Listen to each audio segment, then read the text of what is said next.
Hey guys, Lord Naren White here, the Holy Ghost, the one true God. Back with you with the next video in our series, Great Expectations by Charles Dickens. Without further ado, returning to Great Expectations. Whatever my fortunes might have been, I could scarcely have recalled my sister with much tenderness. But I suppose there is a shock of regret which may exist without much tenderness. Under its influence, and perhaps to make up for the want of the softer feeling, I was seized with a violent indignation against the assailant from whom she had suffered so much.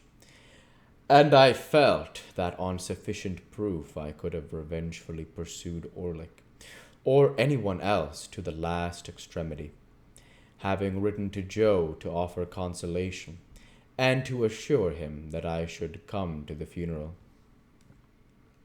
I passed the intermediate days, and in the curious state of mind I have glanced at, I went down early in the morning, and alighted at the Blue Boar in good time to walk over the forge. It was fine summer weather again, and as I walked along, the times when I was a little helpless creature, and my sister did not spare me, vividly returned. But they returned with a gentle tone upon them that softened even the edge of a tickler. For now the very breath of the beans and clover whispered to my heart that the day must come when it be well for my memory that others walking in the sunshine should be softened as they thought of me. At last I came within sight of the house, and saw that Trabb and Co. had put in funeral expectation and taken possession.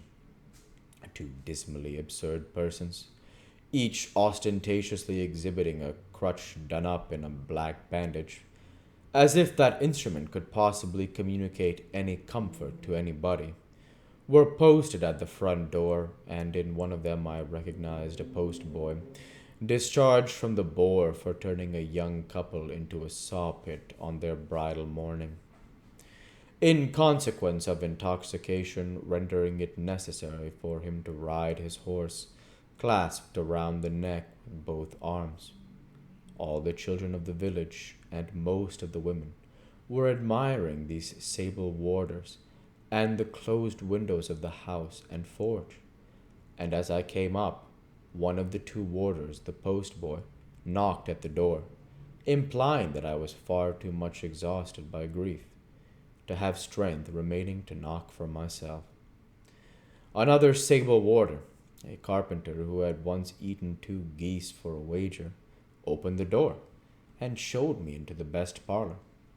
Here Mr. Trabb had taken unto himself the best table, and had got all the leaves up, and was holding a kind of black bazaar, with the aid of a quantity of black pins. At the moment of my arrival, he had just finished putting somebody's hat into black long clothes, like an African baby, so he held out his hand for mine. But I, misled by the action, and confused by the occasion, shook hands with him with every testimony of warm action. Poor dear Joe, entangled in a little black cloak, tied in a large bow under his chin, was seated apart at the upper end of the room, where, as chief mourner, he had evidently been stationed by Trabb, when I bent down and said to him, "Dear Joe, how are you?" He said, "Pip, old chap, you knowed her, when she were a fine figure of a," and clasped my hand, and said no more. Biddy, looking very neat and modest in her black dress, went quietly here and there, and was very helpful. When I had spoken to Biddy, as I thought it was not time for talking, I went and sat down near Joe, and there began to wonder in what part of the house she, my sister, was.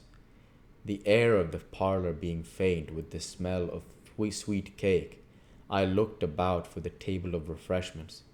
It was scarcely visible until one had gotten accustomed to the gloom. but there was a cut up plum cake upon it, and there were cut up oranges and sandwiches and biscuits, and two decanters that I knew very well as ornaments, but had never seen used in all my life, one full of port and one of sherry.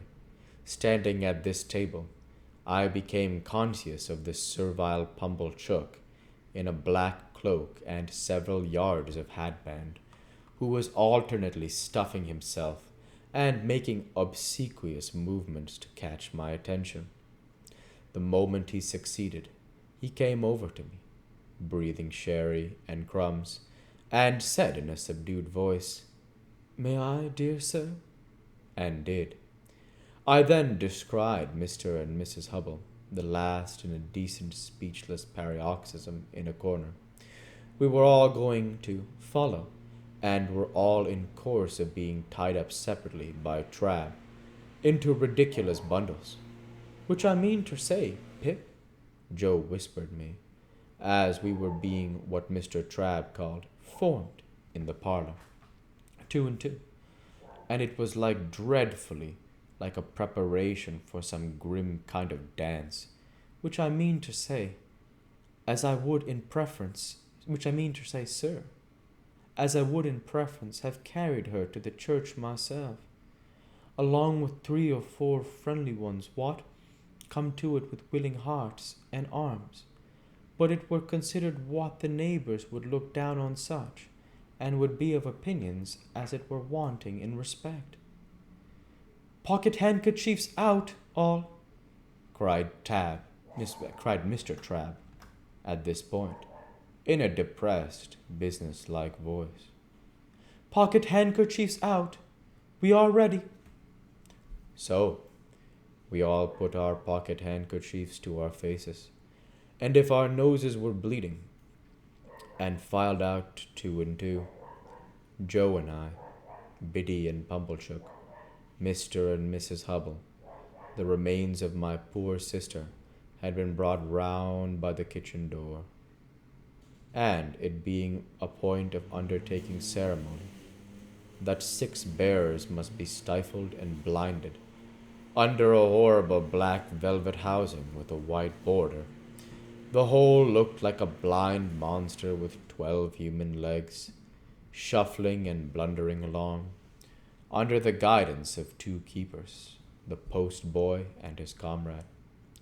The neighborhood, however, highly approved of these arrangements, and we were much admired as we went through the village, the more youthful and vigorous part of the community making dashes now and then to cut us off, and lying in wait to intercept us at points of vantage. At such times the more exuberant among them called out in an excited manner on our emergence round some corner of expectancy, "Here they come! Here they are!"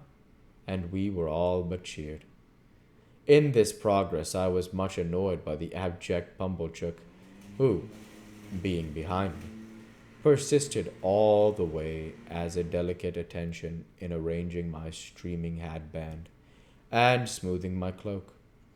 My thoughts were further distracted by the excessive pride of Mr. and Mrs. Hubble, who were surpassingly conceited and vainglorious in being members of so distinguished a procession.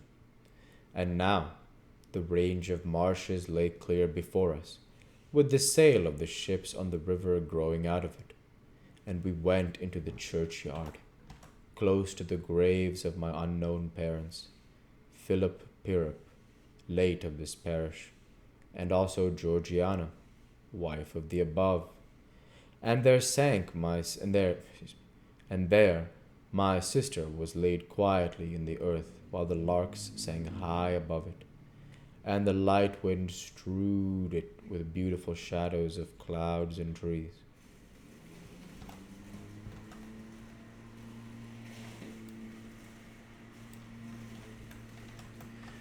We'll go ahead and stop there for this week.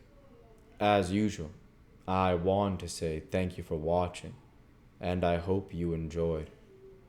Please like, comment, and subscribe, as it greatly helps the channel.